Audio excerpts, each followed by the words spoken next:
Olá, meus amigos, minhas amigas, meus irmãos, minhas irmãs, queridos companheiros de jornada. É com imensa satisfação que estamos chegando aqui mais uma vez, todos nós, nesta página virtual, para mais um momento de estudo, mais um momento de reflexões acerca do Evangelho de Jesus, à luz da doutrina espírita. E por isso, mais uma vez, agradecemos a Deus, ao nosso Pai de infinita bondade, misericórdia e amor, em especial e acima de tudo, pela dádiva da vida. Agradecemos a este Pai que nos concede constantemente oportunidades para a nossa melhoria, oportunidades para as nossas reflexões acerca do Evangelho do Cristo, para conhecermos a verdade. E exatamente por isto que aqui nos encontramos mais uma vez, para mais este momento de estudo, mais este momento de reflexões acerca do Evangelho do Cristo, à luz da doutrina espírita. E por isso também agradecemos a Jesus, nosso Mestre e Senhor, guia e modelo para toda a humanidade, conforme nós encontramos lá na questão 625 de O Livro dos Espíritos. Agradecemos aos espíritos amigos pelo amparo, pela proteção, pela assistência que sempre tem nos dado ao longo da nossa trajetória.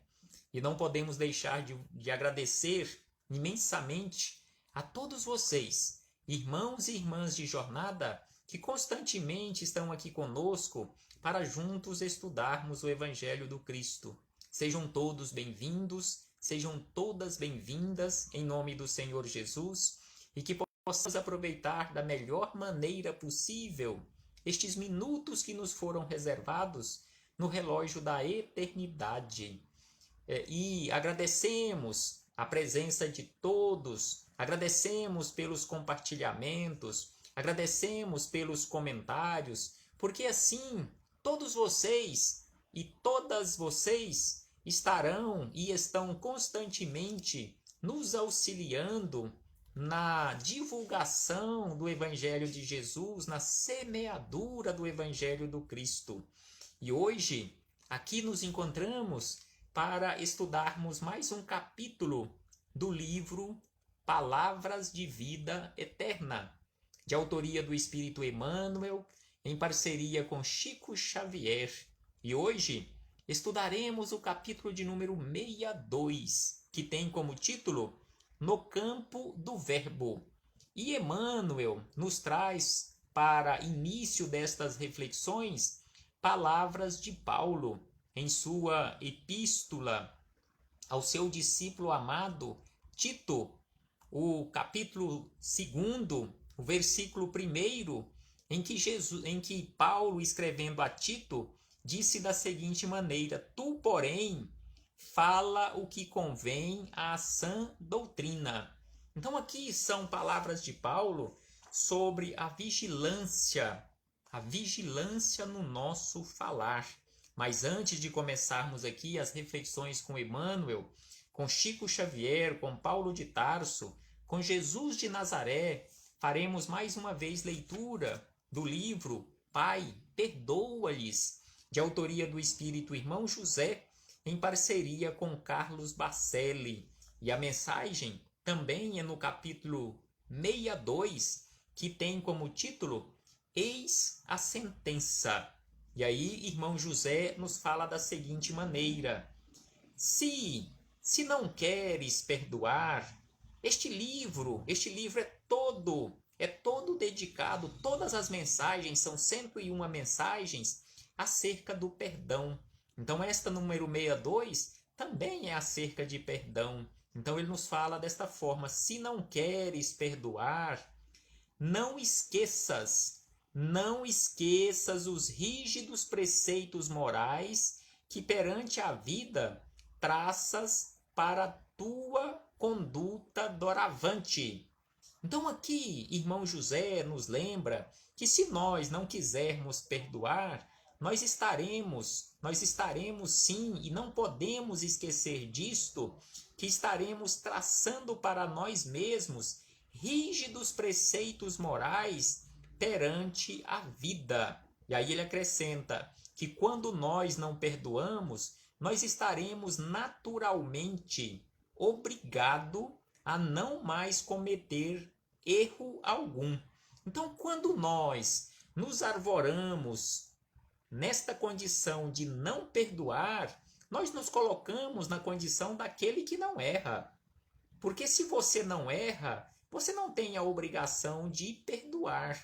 E conforme ele nos fala aqui, quando nós nos colocamos desta forma, nós estaremos sim naturalmente obrigados a não mais cometer nenhum erro. Será que nós já alcançamos esta condição de não cometer nenhum erro? E aí ele acrescenta: se nós não perdoamos, nós também não mais poderemos desculpar-te, não mais poderás desculpar-te com base em tuas fragilidades.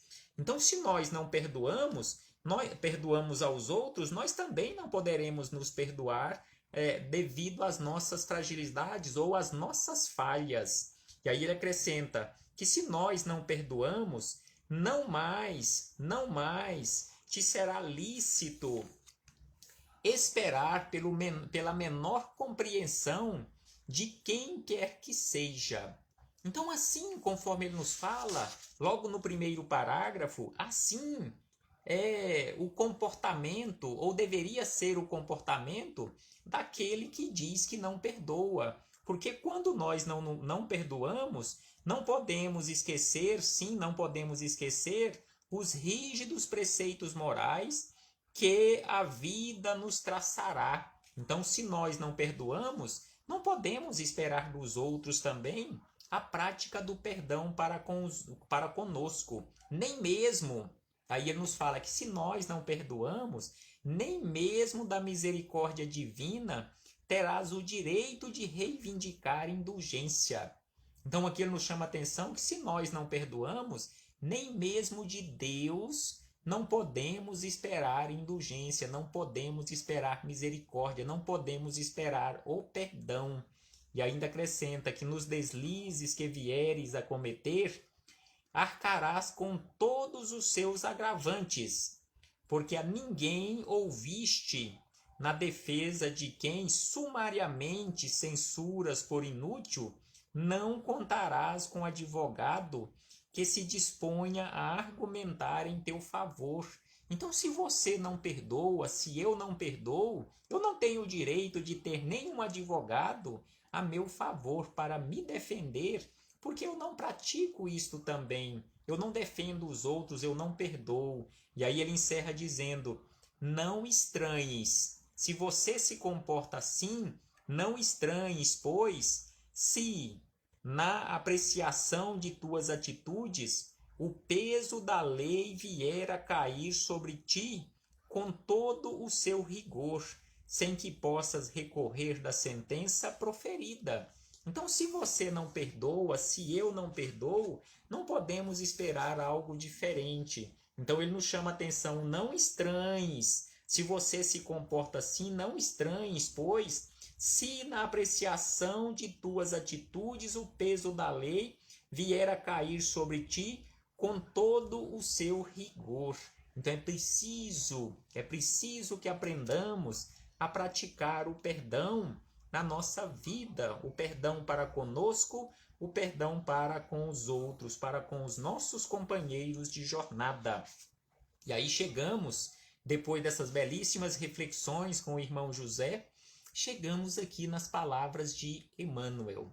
Emmanuel, no campo do verbo, onde ele nos traz belíssimos esclarecimentos acerca do uso do verbo. Será que estamos vigilantes realmente no uso da nossa língua, no uso do nosso verbo, usando corretamente a nossa língua, assim como usou Jesus a dele? Então aqui Emmanuel, com estas palavras de Paulo a Tito: tu, porém, fala o que convém à sã doutrina. E aí Emmanuel vem e acrescenta os seguintes esclarecimentos: que na atividade verbalista, emprega o homem grande parte da vida. Então aqui ele nos chama a atenção, assim como nós estamos fazendo neste momento, eu estou fazendo neste momento, empregando uma parte do meu tempo no uso do verbo. Então aqui Emmanuel nos chama a atenção que na atividade verbalista empregamos todos nós grande parte da nossa vida. Agora resta saber de cada um de nós, aí fica com a nossa consciência de que forma estamos empregando este tempo. Estamos empregando este tempo de forma correta? Estamos empregando este tempo para a edificação ou para a destruição? Então ele nos fala na sequência: e com a palavra habitualmente se articulam os bens e os males que lhe marcam a rota. Será que nós estamos usando a palavra para articular coisas boas para a nossa vida, para a nossa rota aqui na vida? Ou articulando para as coisas ruins para a nossa vida? E aí ele diz na sequência: é de se lamentar, entretanto, o desperdício de força nesse sentido. Prestemos atenção neste chamar de atenção de Emmanuel, onde ele nos diz que é de se lamentar, entretanto, o desperdício de força nesse sentido, ou seja, no uso do nosso verbo. É de se lamentar, entretanto, o desperdício de força. Porque quando estamos usando o nosso verbo, nós estamos usando força, nós estamos usando as nossas energias. Então é preciso que aprendamos a usar corretamente esta força empregada para as atividades verbalistas. E aí ele acrescenta: prestemos atenção nesta próxima frase de Emmanuel, que quase sempre computada a conversação de toda uma existência, o balanço acusa diminuta parcela de proveito com largo coeficiente de prejuízo e inutilidade. Então prestemos atenção nesta informação de Emmanuel, que quase sempre, quando nós tivermos a oportunidade de fazermos o balanço da nossa vida, diminuta parcela foi aproveitada da nossa fala durante uma existência. A conversação de toda uma existência, diminuta parcela foi proveitosa, com largo coeficiente de prejuízo e inutilidade, ou seja, desperdício de energia, desperdício de força no uso do nosso verbo. E ainda ele acrescenta o seguinte, que muitas vezes ninguém denota agradecimento pela natureza de um dia claro. Ninguém denota agradecimento pela riqueza de um dia claro. Todavia, basta a passagem de uma nuvem com leve garoa a cair para que muita gente destile exclamações vigorosas em longas tiradas inconsequentes. De maneira geral, não existem olhos para a contemplação de grandes serviços públicos.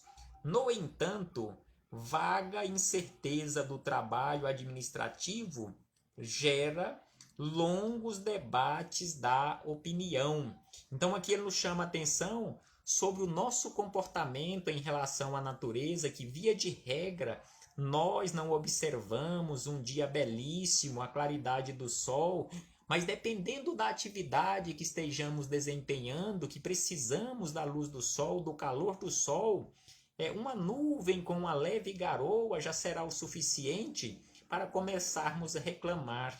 E também nos lembra que, via de regra, nós não observamos as coisas boas em relação à administração pública quando se faz obras, quando se faz coisas boas. Mas qualquer deslize que a nossa imprensa divulga já é o suficiente para longos debates de opinião. E ainda ele diz na sequência que há criaturas que guardam equipamentos em casa ou guardam oportunidades em casa ou qualquer outra coisa em casa para criticarem o tempo. Tanto quanto há pessoas que adquirem pontualmente o jornal para censurar o governo. Assim é o nosso comportamento ainda. E aí ele diz: muitos dormem tranquilos quando se trata de ouvir ensinamentos edificantes. Sim, muitos dormem durante uma explanação do evangelho, por exemplo, seja na igreja, no templo evangélico, seja no centro espírita. Ele diz aqui que muitos dormem tranquilamente quando se trate de ouvir ensinamentos edificantes, declarando-se enfermos da memória, mas revelam admirável controle de si mesmos quando o rádio anuncia ou a televisão ou a imprensa anuncia calamidades, gastando vastas horas de comentário eloquente. Neste momento, este não tem problema, ou aquele não tem problema de memória, não tem problema de concentração, está pronto para gastar vagas horas de comentário eloquente em relação àquela notícia ruim. Mas no momento de estudar coisas boas, estudar alguma matéria edificante, estudar um livro edificante, ouvir uns esclarecimentos edificantes, ele dorme. E aí ele diz: esmaece a atenção quando é preciso atenção, ou não prestam atenção, e que a sua atenção divaga quando é preciso aprender o bem.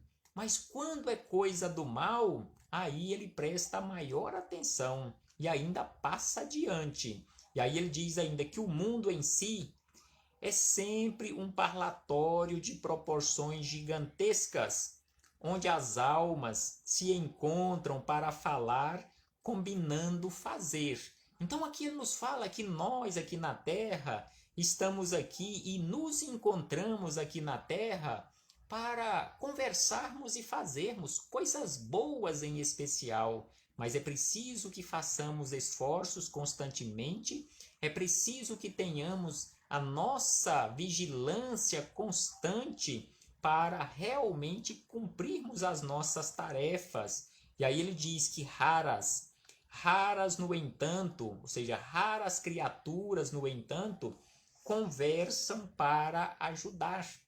É triste ouvir essas palavras de Emmanuel, mas é a realidade, porque são poucas ainda em termos percentuais, conforme ele nos fala aqui, aquelas pessoas que realmente se esforçam para auxiliar. É lógico que hoje está acontecendo um grande despertamento das criaturas, principalmente devido à pandemia, que veio também para dar essa sacudida em todos nós, mas ele fala que ainda são raras, no entanto, aquelas criaturas que conversam para ajudar, ou seja, que conversam usando corretamente o seu verbo.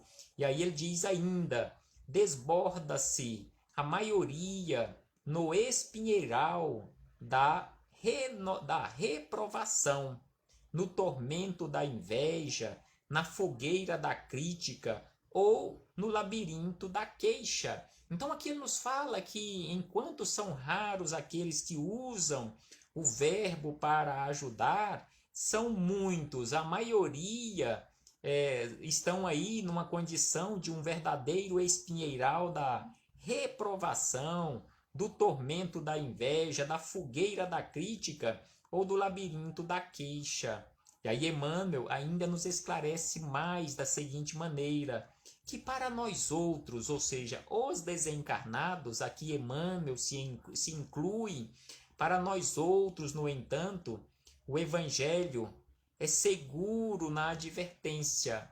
Então aqui ele nos fala, Emmanuel nos lembra que para eles, não só para Emmanuel, mas para eles, aqueles que estão mais prestando atenção no Evangelho, o Evangelho realmente ele é seguro na advertência E aí ele relembra Paulo: tu, porém, diz-nos o apóstolo, fala o que convém à sã doutrina. E aí Emmanuel encerra estes belíssimos esclarecimentos nos dizendo da seguinte maneira: não esqueças, não esqueças assim que de sentimento a sentimento chegamos à ideia, de sentimento a sentimento chegamos à formulação de uma ideia, de ideia a ideia alcançamos a palavra. Então, de ideia em ideia, nós alcançamos a palavra e de frase a frase atingimos a ação. E de ato em ato acendemos a luz ou estendemos a treva dentro de nós. O que nós estamos fazendo? Será que nós estamos acendendo luz dentro de nós, usando corretamente o nosso verbo? Ou será que ainda nós estamos estendendo a treva dentro de nós? Então é preciso que reflitamos acerca disto, meus irmãos e irmãs, para passarmos a usar corretamente o nosso verbo, conforme nos chama a atenção o espírito miramês, através da psicografia de João Nunes Maia, um belíssimo livro que tem como título Horizontes da Fala.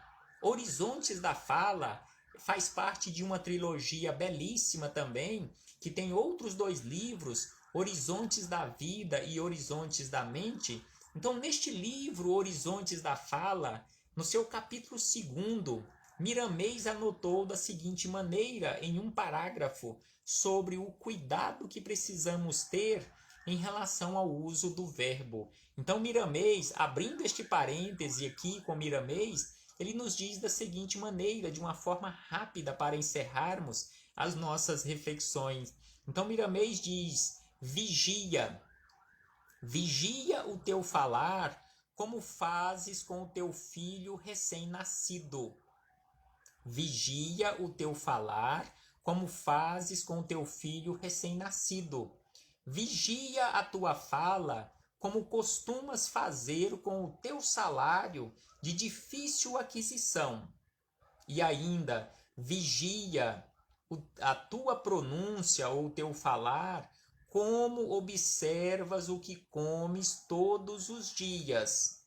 Porque elas, ou seja, as palavras são mais que o teu filho, maiores que o teu dinheiro e bem mais valiosas que os teus alimentos. Então prestemos atenção nestas reflexões acerca do uso da fala, que também Miramês nos fala aqui, em relação à vigilância, vigiar mais do que o nosso filho recém-nascido, mais do que o salário de difícil aquisição, e ainda mais vigiar a nossa fala, mais do que vigiamos ou do que selecionamos aquilo que comemos, porque a fala ou o uso do verbo é mais importante do que os nossos filhos, do que o nosso salário, do que aquilo que nós comemos, porque a voz, nos diz Miramês, a voz pertence à dinastia, a voz pertence à dinastia dos dons de ouro, que o Evangelho denomina talentos. E o empuxo dos sons que direcionamos aos outros como sopro de vida é aureolado pelos nossos sentimentos. Quando vibra neles a força do amor, o ambiente nos faz esquecer a terra e respirar mesmo nela a fragrância dos céus. Então que possamos refletir acerca disto, meus irmãos e irmãs, acerca do uso correto do nosso verbo, para que tenhamos uma vida mais equilibrada, conforme Miramês aqui nos fala, que possamos respirar aqui na terra as fragrâncias do céu. Muito obrigado. Muito obrigado a todos vocês, meus irmãos e irmãs, por mais esta oportunidade que nos foi concedida, por mais uma vez vocês se encontrarem aqui nesta página e nos encontrarmos aqui nesta página para juntos estudarmos mais uma vez o Evangelho do Senhor Jesus à luz da doutrina espírita.